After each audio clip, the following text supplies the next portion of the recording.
Putri Sembada. Bab 4. Pria berjas di tengah hujan. Hujan deras turun sejak sore, membuat jalan-jalan di Malang berubah jadi lorong kaca berkilau. Lampu kendaraan memantul di genangan, dan aroma tanah basah bercampur dengan wangi gorengan dari pinggir jalan. Di rumah kecilnya, Rara menatap layar ponsel sambil berbaring miring di sofa.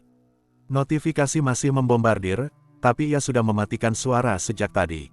37.000 views jadi 52.000 views. Komentar baru, ini cewek atau superhero? Masukin Marvel dong, pasti editan. Cewek sekecil itu nggak mungkin. Rara menekan tombol lock. Males, gumamnya, lalu menarik selimut tipis. Tapi ketenangannya tak bertahan lama. Rara, suara Bu Lastri memanggil dari dapur. Kamu kan ada tugas kelompok, bukan? Kok belum pergi? Oh iya, Rara langsung duduk tegak, teringat janji menyerahkan file desain ke rumah temannya di kawasan Ijen. Ia buru-buru mengambil tas dan payung biru lusuh. Begitu keluar rumah, udara dingin langsung menggigit. Rara berjalan cepat menuju pangkalan angkot, payungnya bergoyang di terpa angin. Perjalanan dengan angkot terasa lama karena hujan membuat jalan macet. Supir angkot menurunkan Rara di perempatan, dan sisanya ia tempuh dengan berjalan kaki. Trotoar licin, beberapa titik tergenang air. Sesekali, mobil yang melaju kencang memercikkan air ke pinggir jalan, membuat Rara harus mengangkat sedikit ujung celananya. Ia menghela napas. Besok harus nyuci ini. Begitu selesai mengantar tugas, ia memilih rute pulang yang sama. Langkahnya pelan, menikmati suara hujan yang jatuh di payungnya seperti ritme drum kecil. Pikirannya melayang ke video pasar. Kalau Yuda Santara itu nyata, loh, siapa Yuda Santara? Ngapain aku mikir aneh-aneh? Suara keras bam, memutus alur pikirannya. Rara tersentak dan menoleh. Di ujung jalan, sebuah sedan hitam berhenti mendadak. Di depannya, motor terguling, pengendaranya terduduk di aspal, memegangi lutut. Hujan membuat darah yang keluar cepat bercampur dengan air. Dari sedan, seorang pria tinggi keluar. Meski hujan deras, ia mengenakan jas hitam rapi dengan kemeja putih di dalam. Rambutnya hitam pekat, sedikit basah, dan matanya tajam seperti sedang mengukur situasi.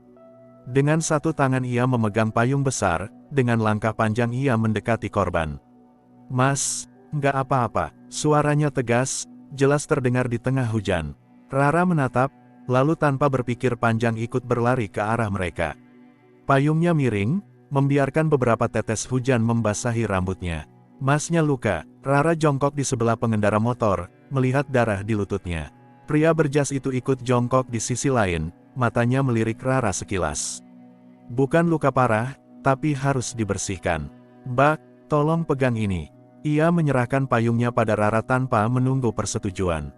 Begitu kedua tangannya bebas, ia mencoba membantu korban berdiri. Namun korban meringis kesakitan. Biar saya, kata Rara, dan sebelum pria itu sempat mencegah, ia sudah mengangkat korban itu dengan mudah. Terlalu mudah, bahkan untuk tubuh sekecilnya. Pria itu mematung sepersekian detik. Kuat juga, Mbak. Rara tersenyum kikuk. Kebetulan sering angkat galon di rumah. Mereka membawa korban ke mobil. Pria itu membukakan pintu belakang, mempersilakan korban masuk. Saya antar ke rumah sakit. Sebelum menutup pintu, ia menatap Rara cukup lama, seperti sedang membaca buku yang sampulnya tidak sesuai isinya. Terima kasih sudah bantu. Nama saya Yuda. Rara, jawabnya singkat, mencoba mengalihkan pandangan. Rara, Yuda mengulang pelan, bibirnya menyunggingkan senyum samar. Hati-hati di jalan pulang. Mobil itu melaju perlahan, meninggalkan Rara di bawah hujan, payung biru di tangan, dan perasaan yang sulit ia uraikan, campuran antara lega, penasaran, dan sedikit gugup. Rara mulai melangkah pulang. Suara hujan di payungnya seperti denting drum kecil yang memecah sunyi. Jalanan sepi, hanya sesekali motor lewat, memercikkan air ke sisi trotoar. Sesekali, ia melirik ke arah jalan tempat sedan hitam tadi berhenti. Rasanya aneh, pertemuan singkat, tapi meninggalkan kesan terlalu kuat.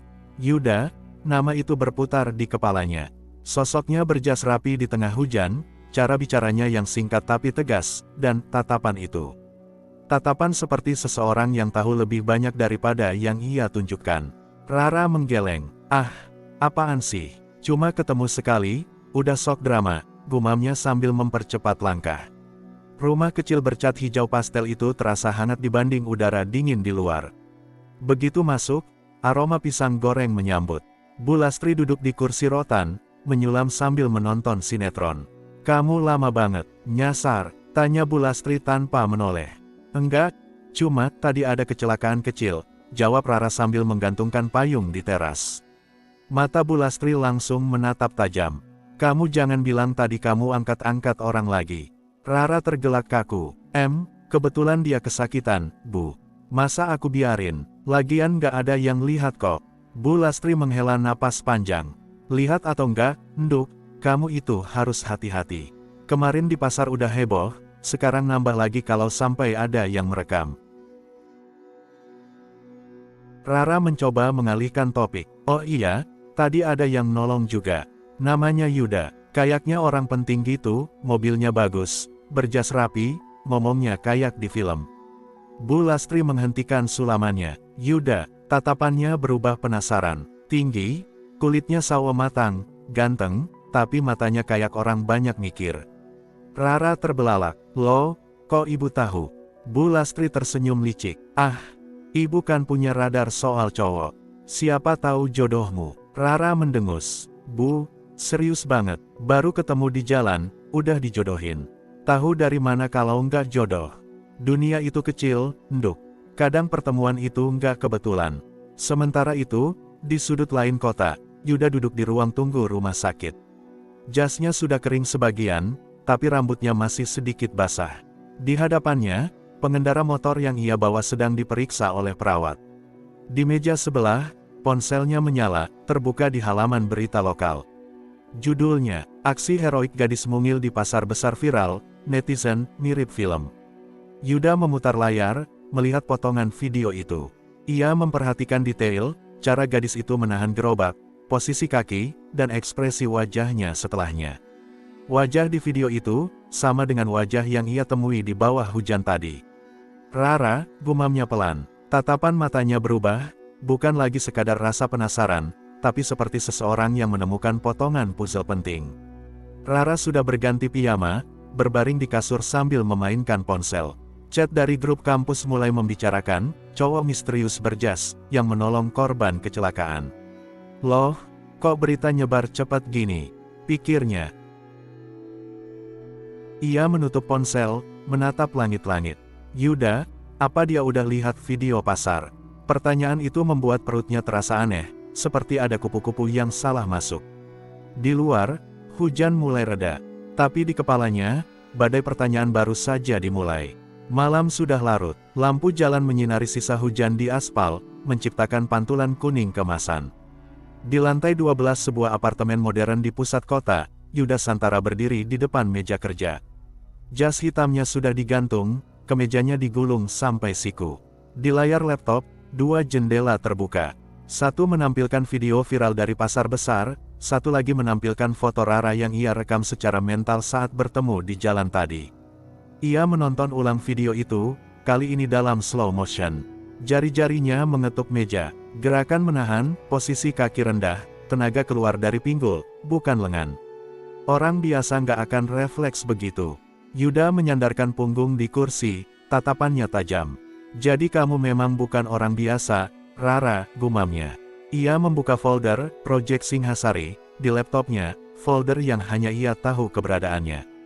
Di sana, berbagai dokumen lama, foto-foto artefak, dan laporan saksi mata tentang orang-orang dengan kekuatan di luar nalar tersimpan. Yuda mulai mengetik. Subjek baru, Raras Prabawati. Lokasi, Malang, Jawa Timur. Indikasi, kekuatan fisik di atas rata-rata. Mampu menghentikan gerobak penuh muatan dengan mudah. Status, perlu observasi lebih lanjut. Di meja, secangkir kopi mulai mendingin. Tapi Yuda tidak meminumnya, otaknya sibuk mengatur langkah berikutnya. Ia tahu, gadis itu akan menghindar jika ia langsung bertanya. Jadi ia harus kreatif. Di tempat lain, Rara terlelap di kamarnya. Di dalam mimpinya, ia berjalan di lorong batu besar yang remang.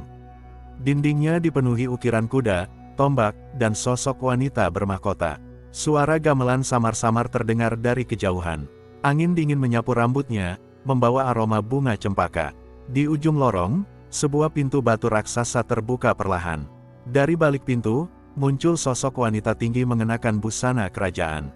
Wajahnya mirip Rara, hanya lebih dewasa dan berwibawa. Suaranya bergema, "Raras, darah Singhasari mengalir dalam dirimu. Jangan biarkan dunia mengambilnya sebelum waktunya." Rara mencoba mendekat, tapi lantai di bawahnya tiba-tiba runtuh. Ia jatuh ke dalam kegelapan, terbangun dengan napas terengah. Cahaya matahari pagi menyusup dari sela tirai. Rara memegang kening, mencoba mengingat jelas mimpinya, tapi detailnya menguap seperti embun. Yang tertinggal hanya rasa aneh di dadanya. Ia bangun, melangkah ke dapur, dan melihat Bu Lastri sudah sibuk menyiapkan sarapan. "Mimpi jelek, Bu," gumamnya sambil mengambil segelas air. "Makanya, jangan tidur kemalaman. Kalau kebanyakan mikir, yang datang di mimpi juga aneh-aneh," kata Bu Lastri tanpa menoleh. Rara menghela napas, mencoba tertawa kecil. "Aneh-aneh, iya, tapi kenapa rasanya nyata banget?" Di pusat kota, Yuda memasukkan berkas kecil ke dalam map hitam. Ia sudah menjadwalkan, kebetulan, bertemu dengan Rara lagi. Informasi awal sudah ia dapat dari sopir taksi online yang mengenali daerah rumahnya. "Kalau nalarku benar, dia nggak akan bisa sembunyi lama," gumamnya sambil mengenakan jam tangan. Mobil hitamnya melaju meninggalkan gedung, menuju arah barat, ke wilayah yang semakin dekat dengan rumah Rara. Pertemuan pertama di bawah hujan hanyalah permulaan. Yang berikutnya, akan ia atur sendiri.